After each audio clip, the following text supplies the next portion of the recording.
Yo, what's good? What's poppin', people? What's poppin'? What's poppin'? All right.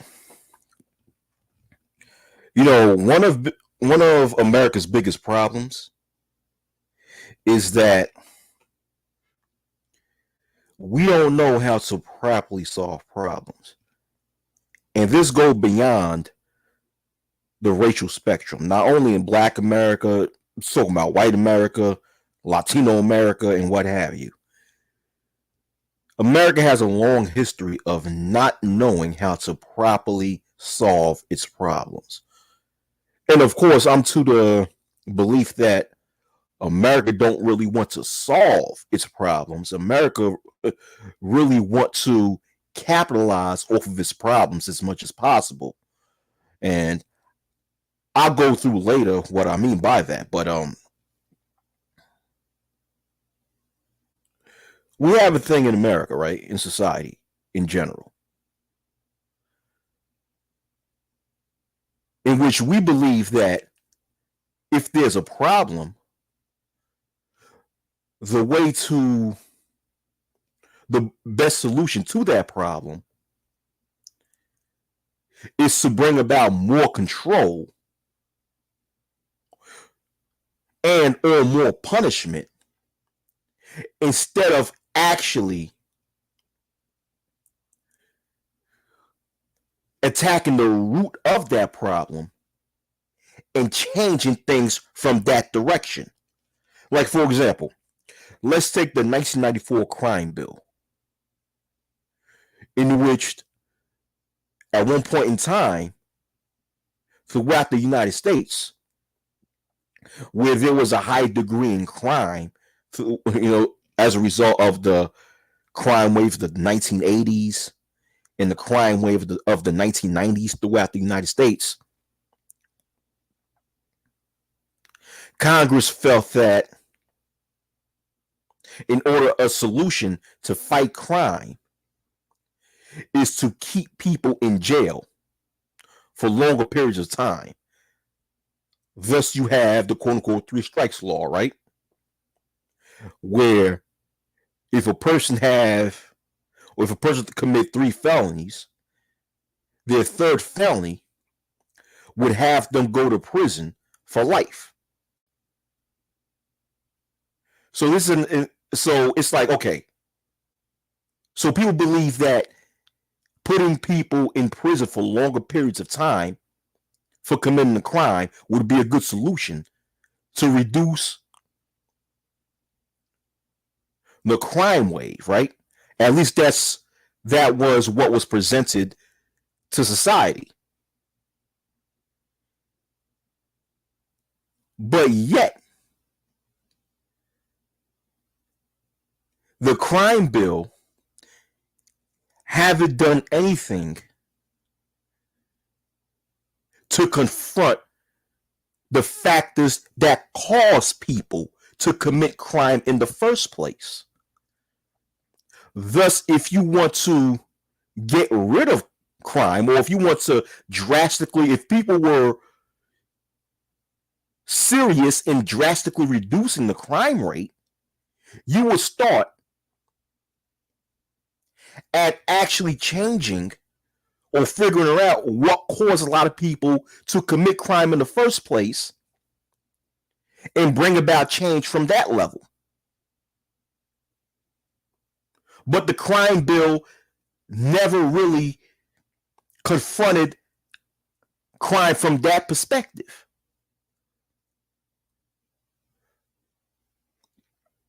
Thus, you had a dilemma where there wasn't any real change in society when it comes to crime. There was only more control and more punishment. Like, instead of actually changing,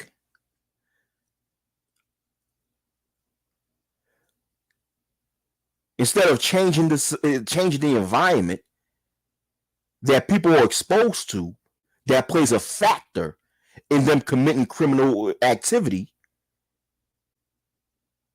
what society plans to do is punish people for longer periods of time for committing criminal acts. You only bring about more punishment, but you're not bringing about true change. Thus, we have a dilemma when it comes to people thinking that control or bringing about more control in society is going to solve a problem instead of engaging in actual change. And that's the same we see right now when it comes to the possible overturning of Roe v. Wade, which will result in a lot of states across the United States to either ban or put more restrictions on abortion. Now, regardless of where a person falls when it comes to the abortion argument, whether you're for abortion or against abortion, whether you're pro-choice or pro-life, or you're neutral, the fact of the matter is, when you put more restrictions on a person's right to do something, instead of actually figuring out what would cause people to do this thing in the first place,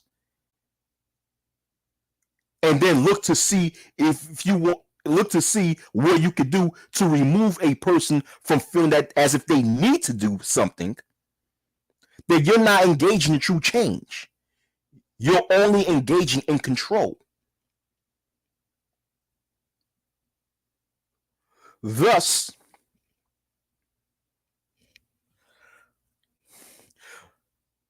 the problems never really get solved. I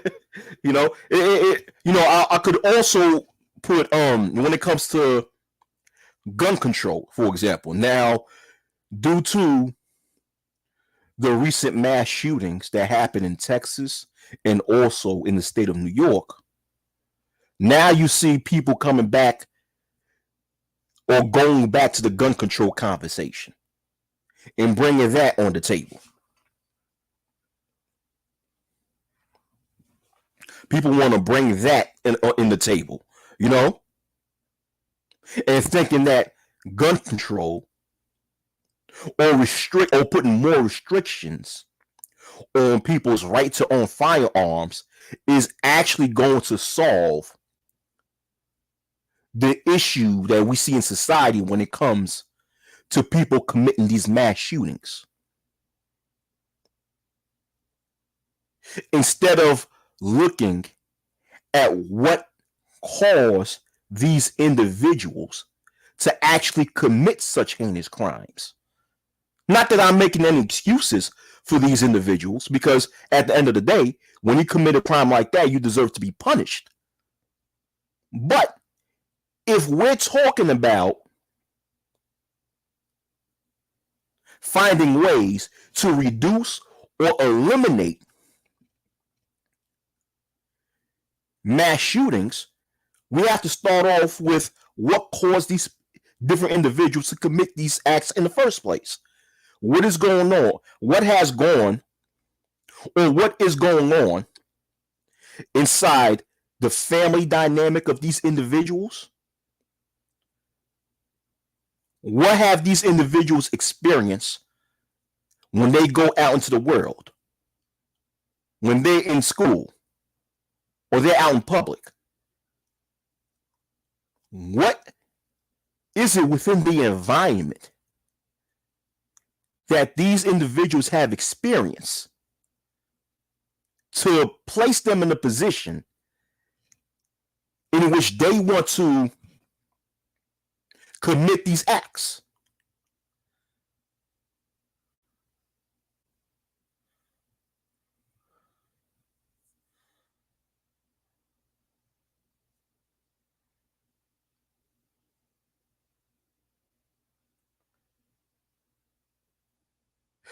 But the thing is that politicians are purposely not looking at things from that angle, because their purpose is to, well, certain politicians who are for gun control Their purpose is to put more restrictions on people's Second Amendment rights. That's it. Really, what I see when it comes to people putting these restrictions, regardless when it comes to gun rights, abortion rights, so-called the war on crime,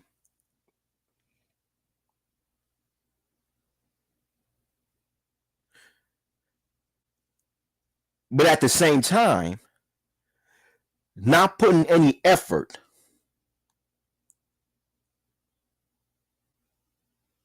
to eliminate the things that cause people to want to do these things. What I see is people just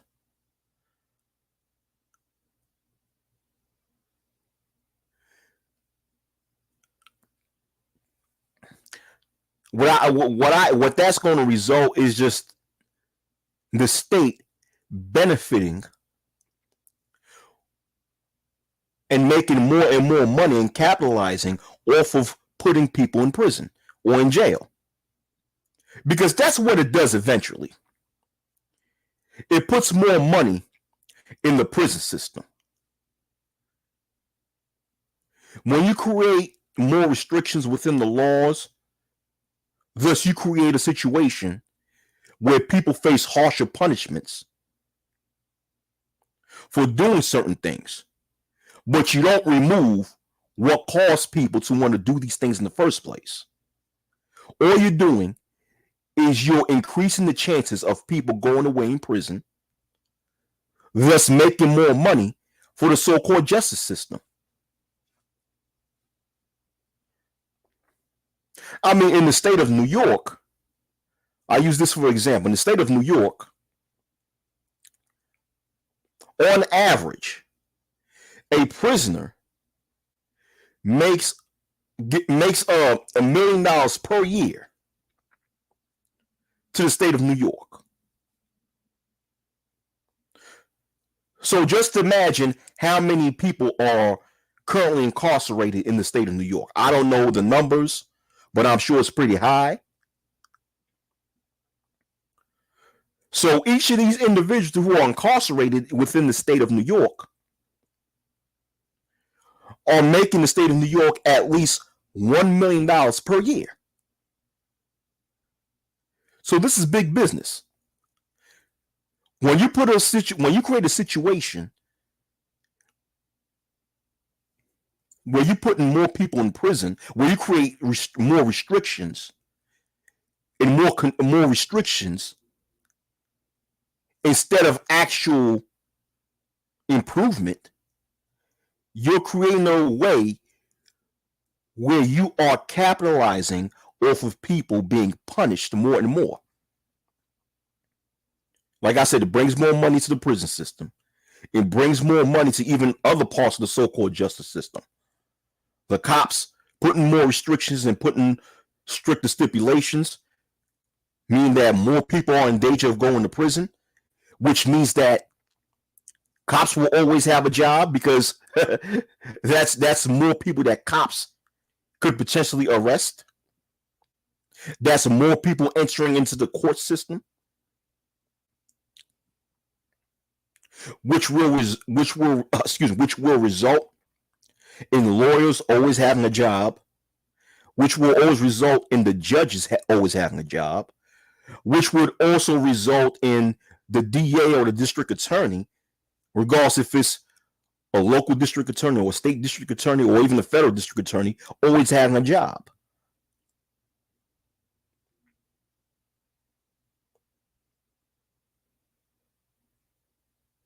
And on the other end of that, when you create more restrictions, you create more people having a fear of actually committing these acts. Thus, you use that fear to have more control over the population. And this is the dilemma that we see here in society, especially in American society, where where people in power believe that putting that engaging or having more control over the rights of people is a better solution than actually engaging in true change. That's what we see.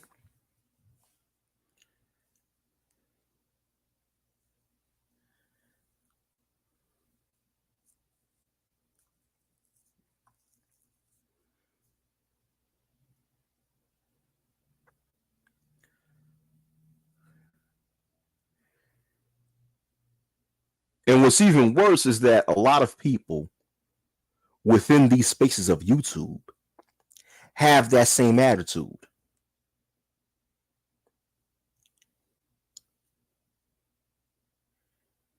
in which they believe that a viable solution to end certain problems is to have more control over someone instead of actually eliminating the circumstances that people are placed in that potentially get them to that have that potentially, or excuse me, that factors in these problems in happening.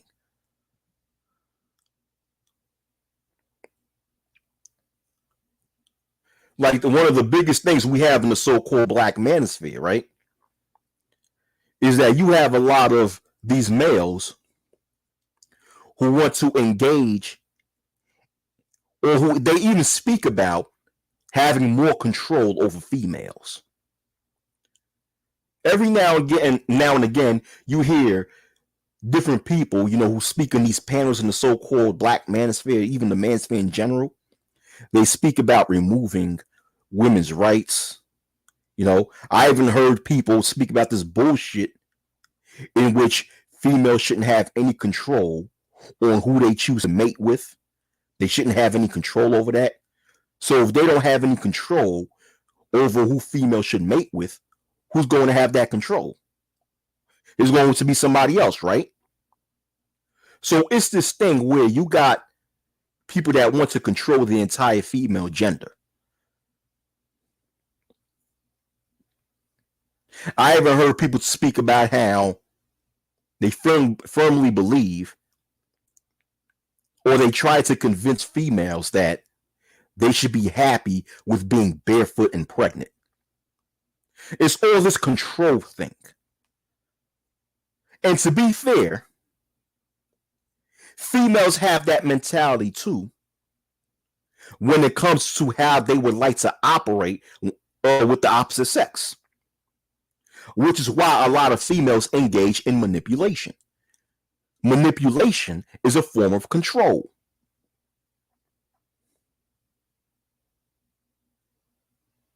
So in this space, you have so many people that speak about controlling the opposite gender, aka removing or limiting their rights to do whatever they want to do, and trying to present that as a solution that will reduce the issues that we have between males and females. In which, in reality, that's not true. Because when it comes to trying to control another human being, it becomes a recipe for disaster, because what eventually happens is that people are going to feel oppressed. Then they're going to rise up and rebel. I mean, if you study history, this is how revolutions happen. Revolutions happen because you have one group that want to control another group, and they want to have so much control over another group to the point of fact that the other group that's being controlled become oppressed. Thus, they eventually rise up against the oppression. Thus, you have war, you have bloodshed, and all that other shit.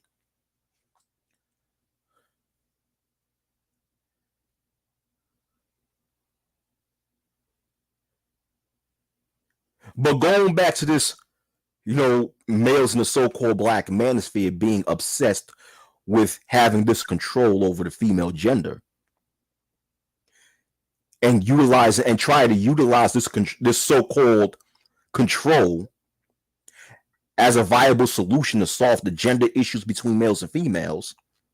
It's funny because these individuals,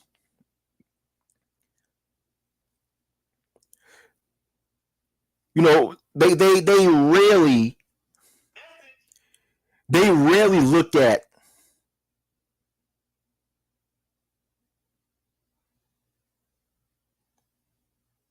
they rarely look at actual changing the environment that actually cause males and females to have this big separation amongst each other.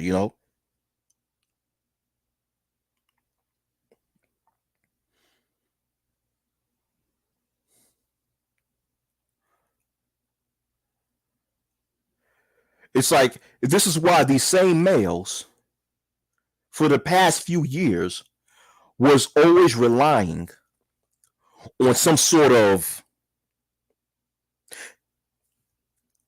event to happen that will cause the economy to force females to submit to males.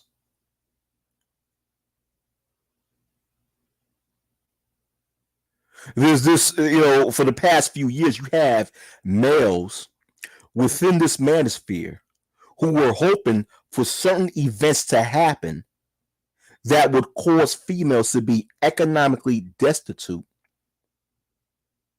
thinking that females being in a position of being economically destitute would cause them to go to this imaginary negotiation table and negotiate their submission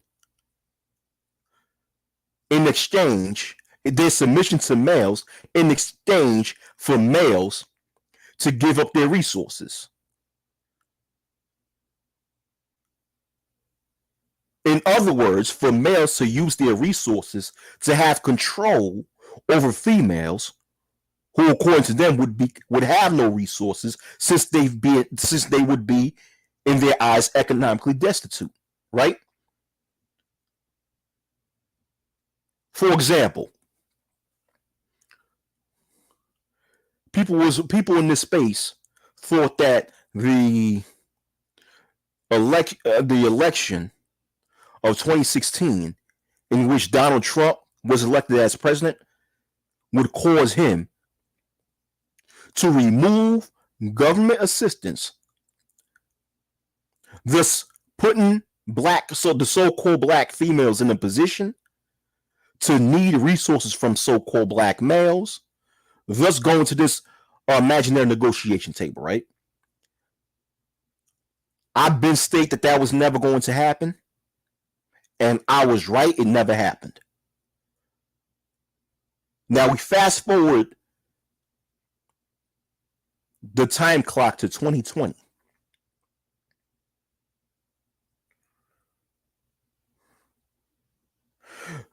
Which was the pandemic, right? The Wuhan virus pandemic.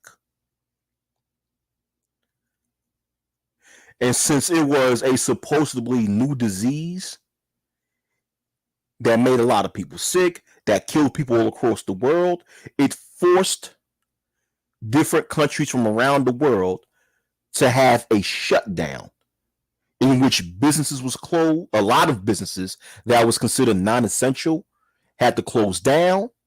People had to stay home. And the only people that were able to really go outside and travel were people that were working essential jobs, right?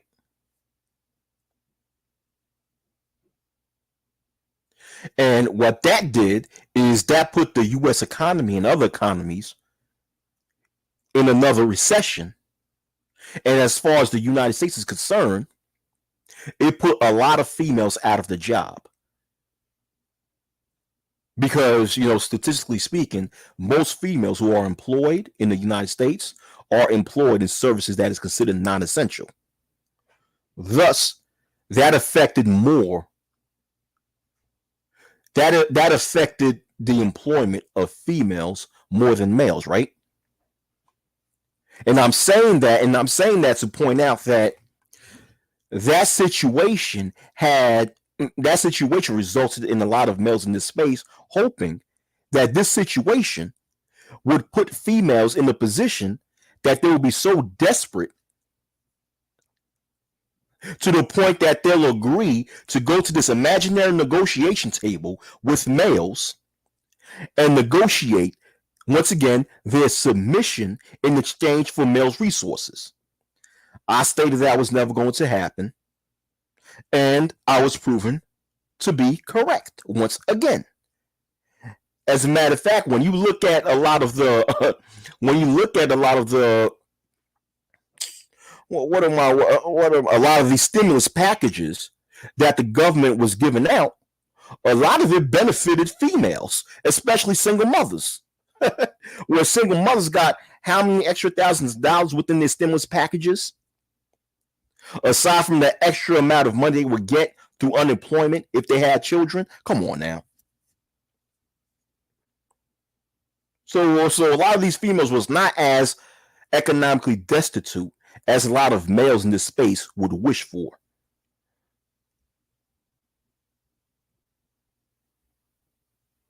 And even you fast forward the time clock to 2021, when there were rumors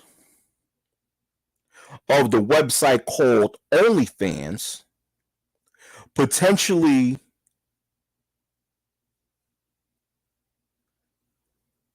eliminating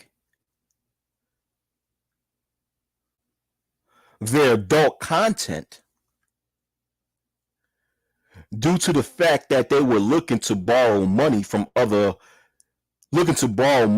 where they were looking for potential investors, and a lot of their investors supposedly did not want to do business with OnlyFans due to them having a reputation of being a porn site, even though OnlyFans is not really a porn site, but their adult section or the adult content that they have is what gave a certain image to OnlyFans. Thus, OnlyFans was looking to remove the adult content. Now, what happened? A lot of males in this space, once again, felt that this was going to put that the removal of OnlyFans adult content was going to put a lot of these females in a position to be economically destitute to the point that they'll have no choice but to enter into this imaginary negotiation table with males and negotiate their submission in exchange for males' resources. I state that it was never going to happen, and I was proven correct, as the website OnlyFans actually decided to not get rid of their adult content. I mean, but initially, when there were, rumors of OnlyFans planning to eliminate their adult content in their website, people in this space had a phrase called "winter is coming," right? As a way to celebrate their belief in a lot of females becoming economically destitute when OnlyFans was supposed to shut down their adult content, and it never happened. Thus, winter did not come, right? Well, I'm just saying that because I'm giving these examples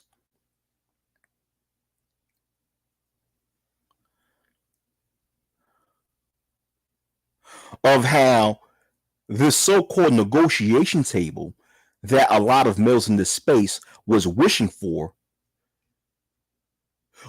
was really their fantasy of having a level of control over the opposite sex, by hoping that these females would end up unemployed or end up in a position where they'll have no money in their pockets, to the point that they'll have to rely on its males for survival, thus giving males a position of control. So all this wishing and romanticizing about this negotiation table is all a way for males, certain males in this space, to have control over the opposite sex. And they try to present that as a viable solution to solve the so-called gender war that we see between males and females, which is bullshit. But rarely do they speak about actually combating the social programming that both genders go through, which actually result in what we currently see in society when it comes to the divorce rate between males and females being so high, the high rate of a single parenthood, when it comes to also just males and females having this hatred towards each other. A big factor is how both males and females have been programmed, because society have really programmed us to just not trust each other, to just hate each other, and to just see each other as the enemy. Especially when it comes to the programming of a lot of females in this society.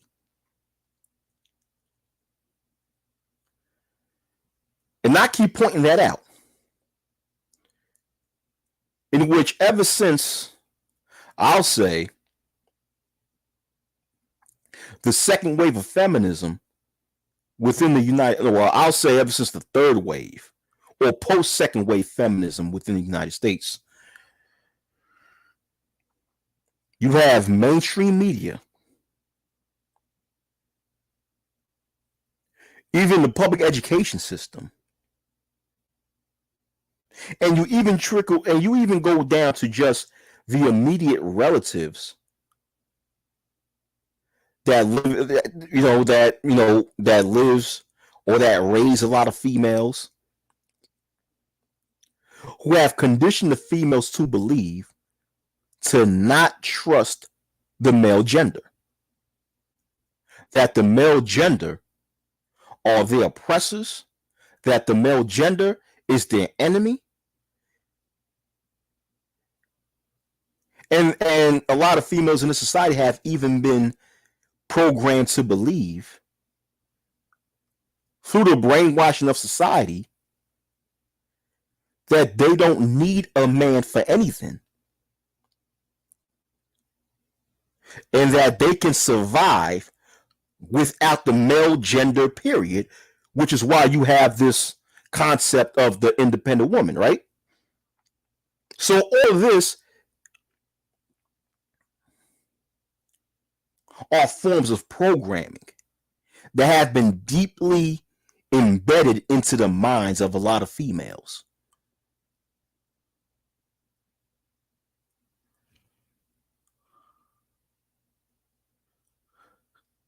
And I'm saying this because I'm pointing out like one of the many factors that cause this so-called gender war between the male and female genders, right, in America and in the Western Hemisphere.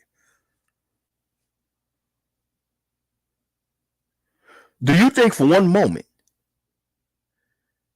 that trying to quote-unquote control these types of females who have been programmed this way is going to solve the gender issue between males and females?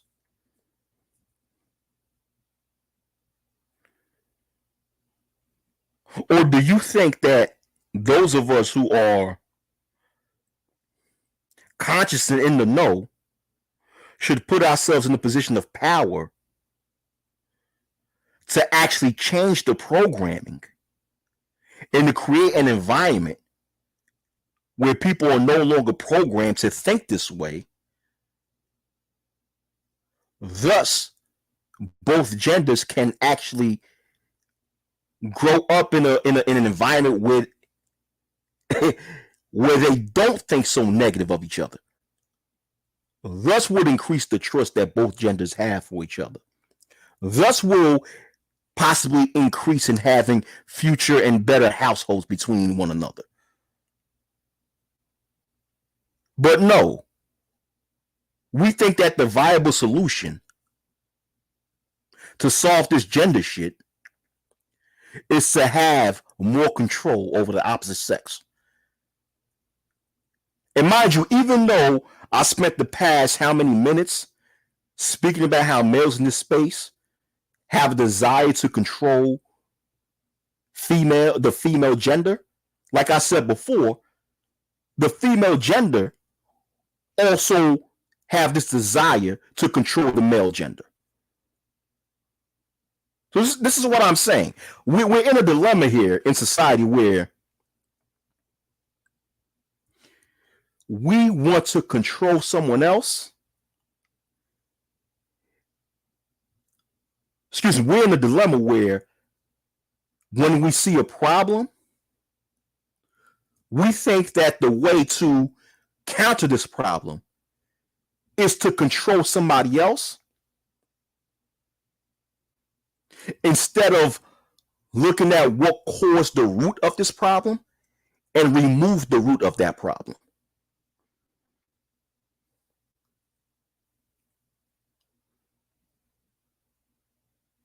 We've actually been,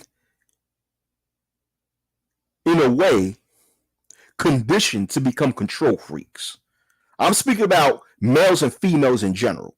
Males, females, so-called black people, so-called white people, so-called yellow and brown people, what have you.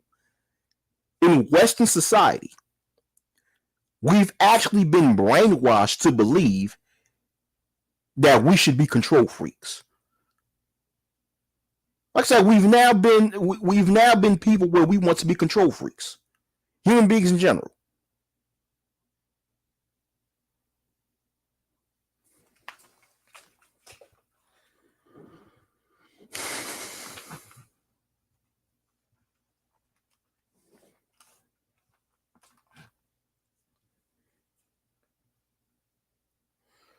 Well, it depends. Okay, what do I think is the root of the problem? Well, the thing is, I already broke down the root to the gender problem. I already broke that down. You asked me a question after I gave the answer. When it depends what problem you're talking about.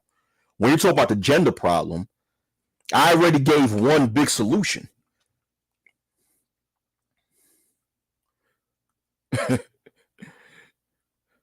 We have to put ourselves in a position of power to actually change how people in this society are being socialized. Which means that we actually put ourselves in position to change how the media thinks of us and how the media portrays us, because media has a profound effect on the psychology of human beings. Media has a profound effect on how human beings perceive the world around them.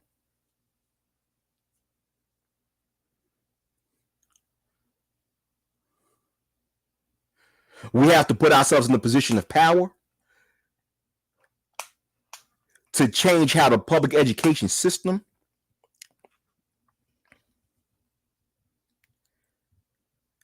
teaches its students.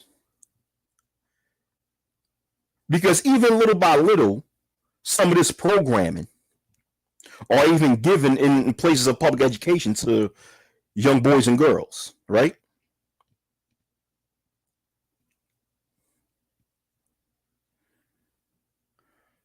So I've already gave an answer to that. But that's when it comes to solving or resolving the gender issue.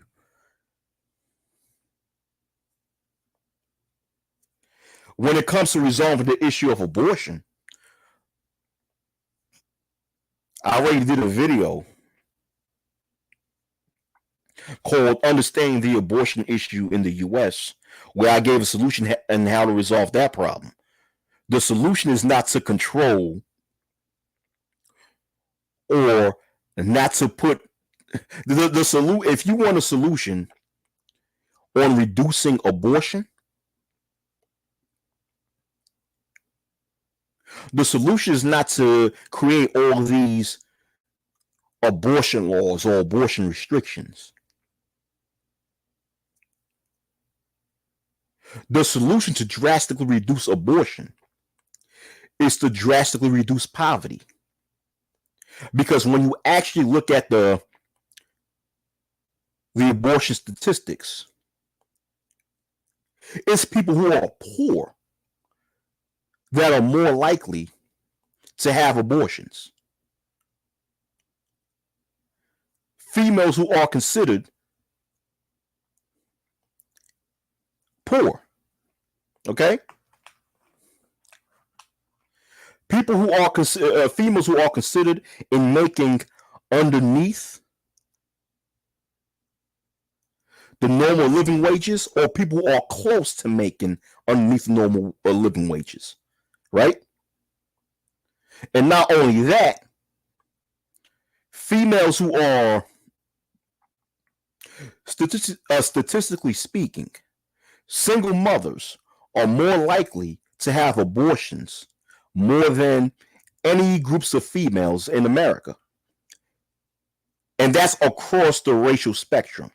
Caucasian single mothers, so-called black single mothers, so-called Latina single mothers, so-called, if you want to separate Latino and Latina as a separate race, you know, single mothers of all different races and or ethnicities are more likely to get abortions than females who aren't single mothers. And the thing is that single parenthood, once again, when you do deep research,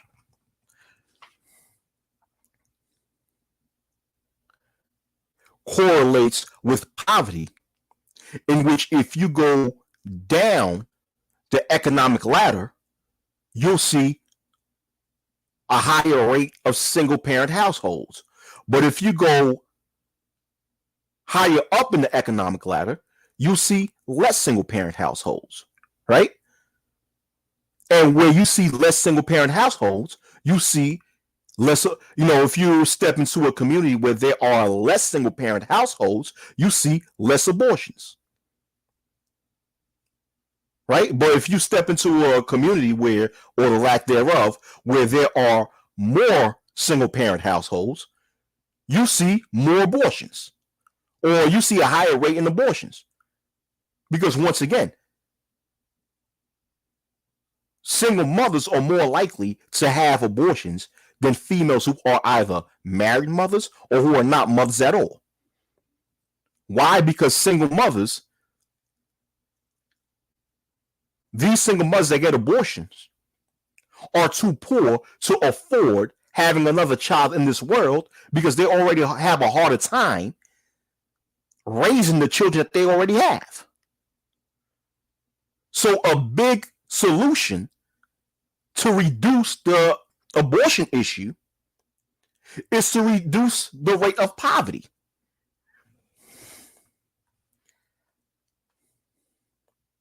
In America.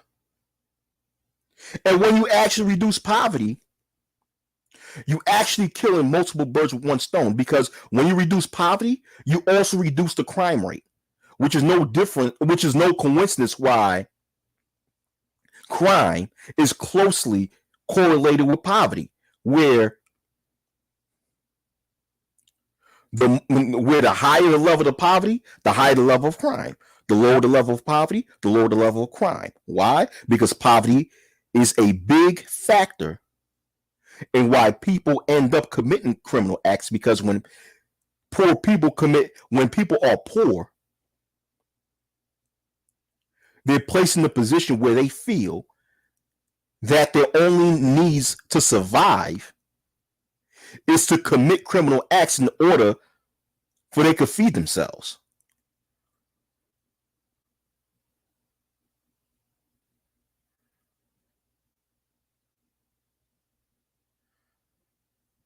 Once again, Sigma American Arcana, right? Sigma American Arcana. It doesn't matter how much autonomy you give to someone. When someone is placed in an environment where they feel that they have to do something that may be morally wrong, they're going to do it if they're placed in that environment. In this case, a poor environment. Once again, I'm going based on the statistics. It don't matter how. First of all, if you give a female put a female or any human being in a position where they're not going through poverty, most likely they're not going to make these choices.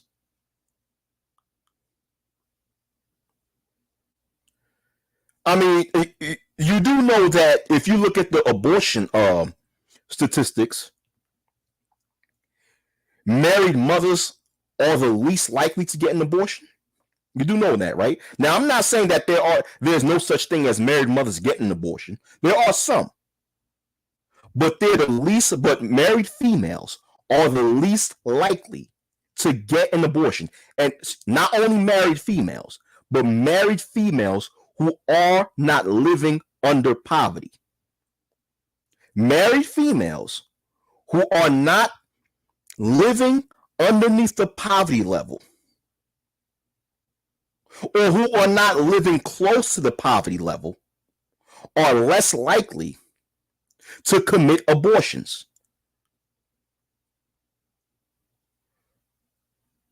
So to say that, and guess what? And those females are given the autonomy to get an abortion. But most of them don't choose that decision, because you know why? Because they are not exposed to an environment where they feel that they have to make these decisions for survival.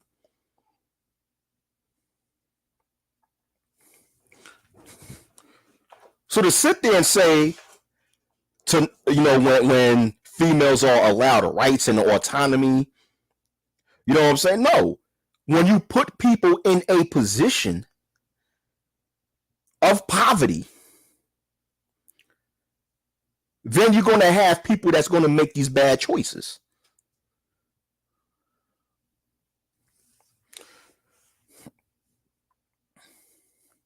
If you think not giving females rights and don't give them any autonomy, just lock them up in some cage somewhere, if you think that's a solution, okay, I suggest you try that.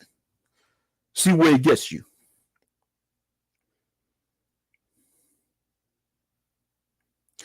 What's up, Bronzebird?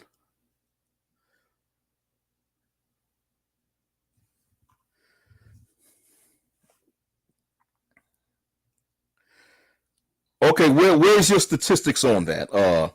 Sigma American Arcana. Where is your evidence? Where is your documented evidence that females having the right to vote is not going to? And where you come from with the family court system?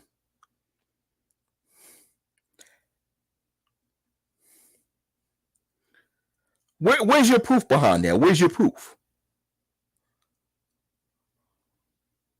As long as females can vote, they will never allow the family court system to be corrected, to be fair towards mothers and fathers, wives and husbands. Marriage is a bad idea for men. Well, that's like one hell of a straw man argument that you're bringing up. But where's your proof? Where's your proof that if females are not given the right to vote, then it's going to make the court system better?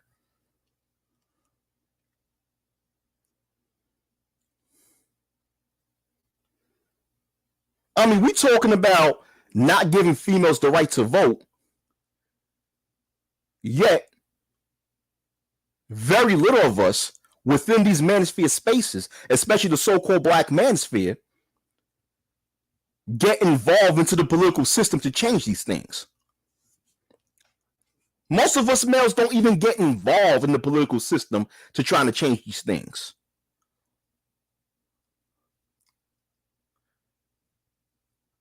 This is what I'm saying. Like, if you if you want to remove another human being's rights to do something and believe that that's a viable solution for that, well, I give you thousands and thousands of years of history that would prove otherwise.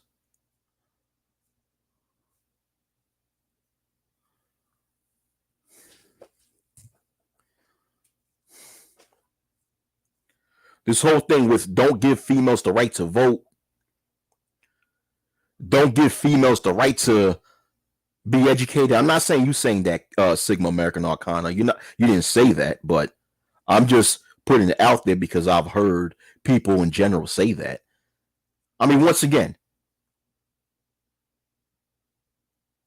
controlling, trying to control another demographic of people and putting more restrictions upon their rights is a recipe for disaster.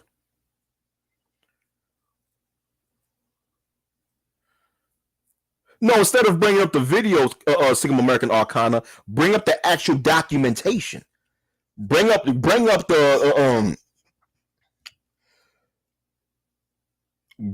actual facts, not a YouTube video. A video is not a YouTube video is not a credible source of information.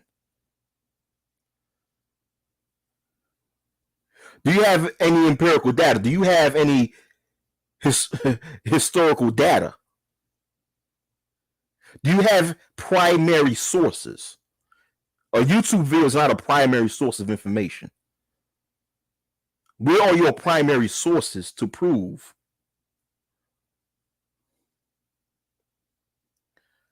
that removing a female's right to vote is going to put improvements upon the family court system?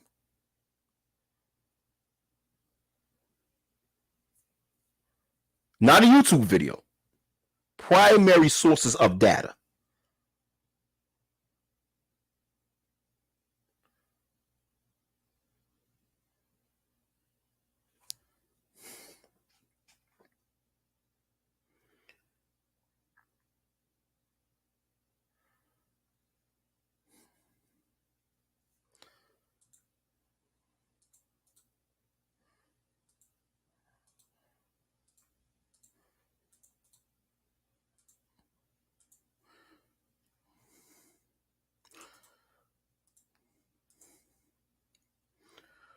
Okay, I got the link for people who want to come up on the panel.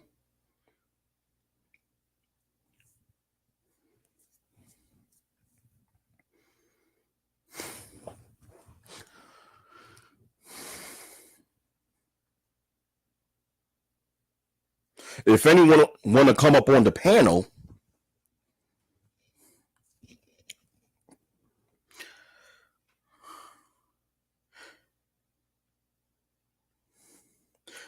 and want to argue this point,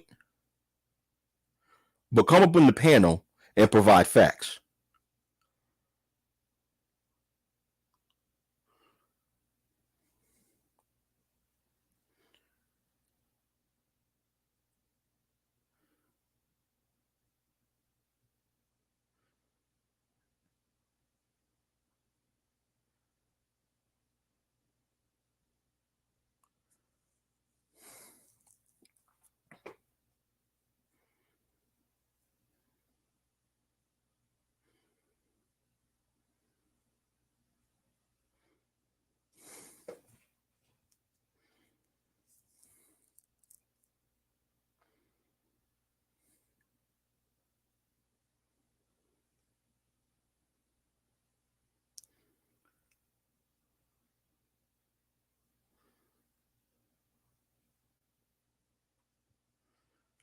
When I state that eliminating poverty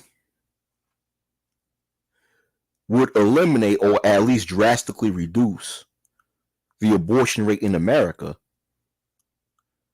my conclusion is based on the study for the Center for Disease Control and Prevention, where they made, I forgot what's the name of that study. I'll provide that in one of my videos, where they made a study where they calculated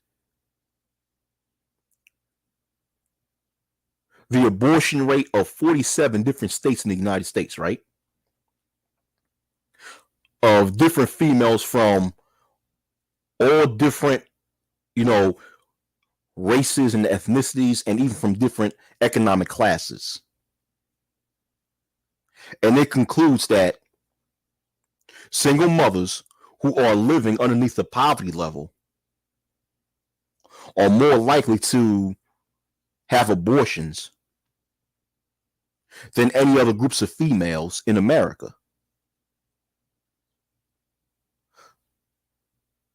So poverty is closely aligned with the rate of abortion, where the higher the poverty rate, the higher the chances of abortion that exists within the household and or neighborhoods that these females live in. So my theory is, in order to reverse the process, eliminate poverty.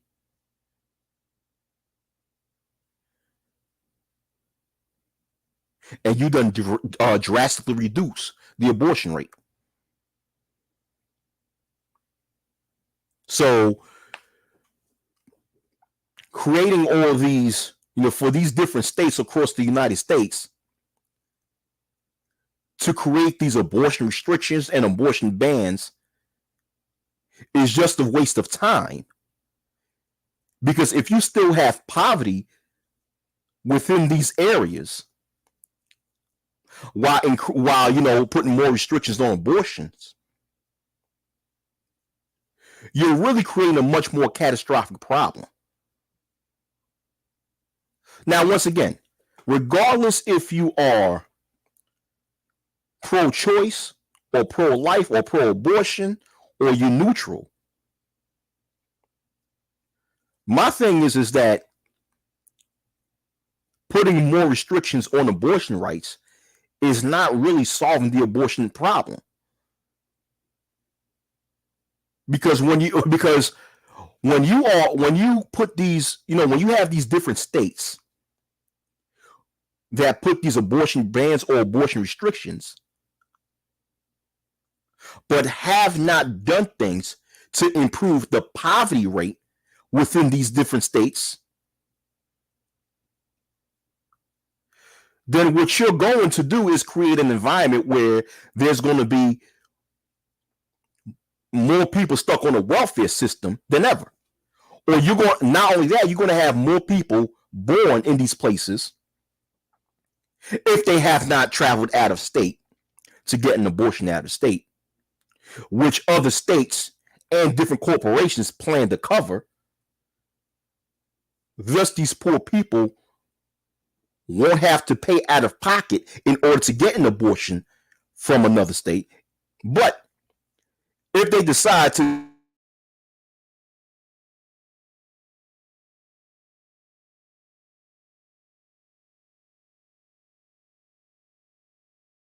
abortion, you're just going to have a situation where more people being born in these states living in poverty.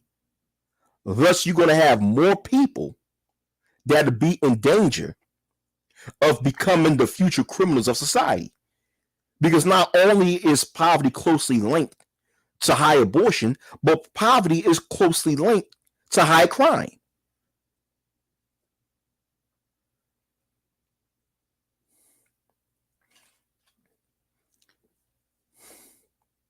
And there's been tons of studies of how poverty have a tremendous effect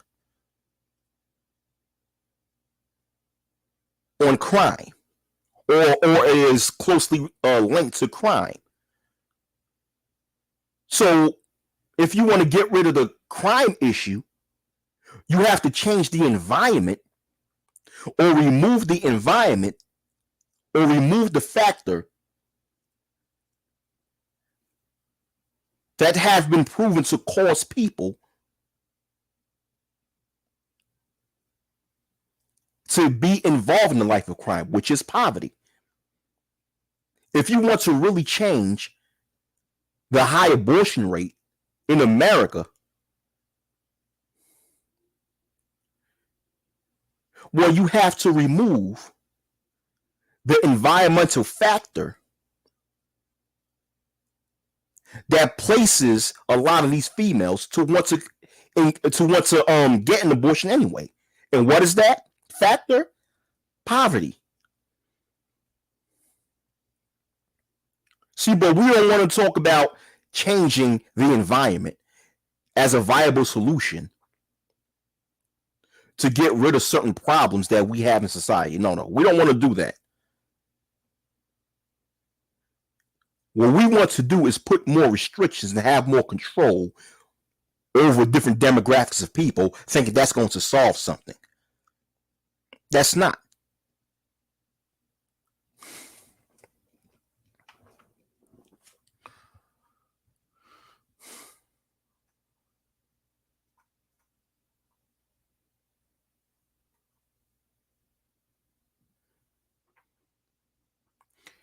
Change versus control.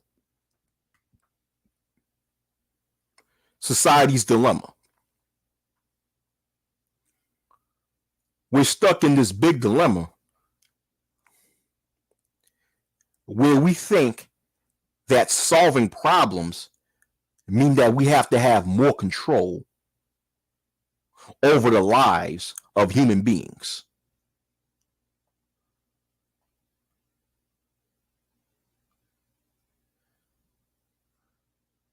And that's not the case. That's not the case at all.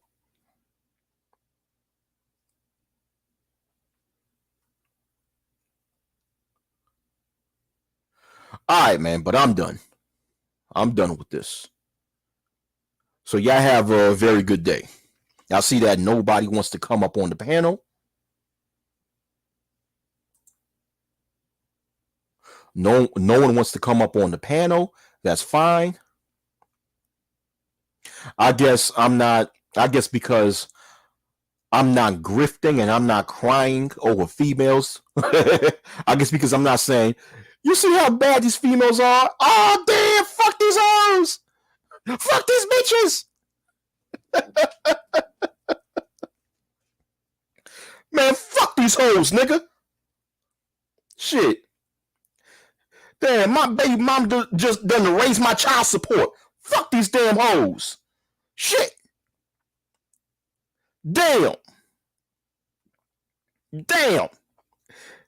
Damn, some bitch just put me in the friend zone again. Damn, fuck these hoes. I guess I'm not saying all that. So people don't want to come up on the panel. That's fine. That's cool. But anyway, y'all have a great day. Peace.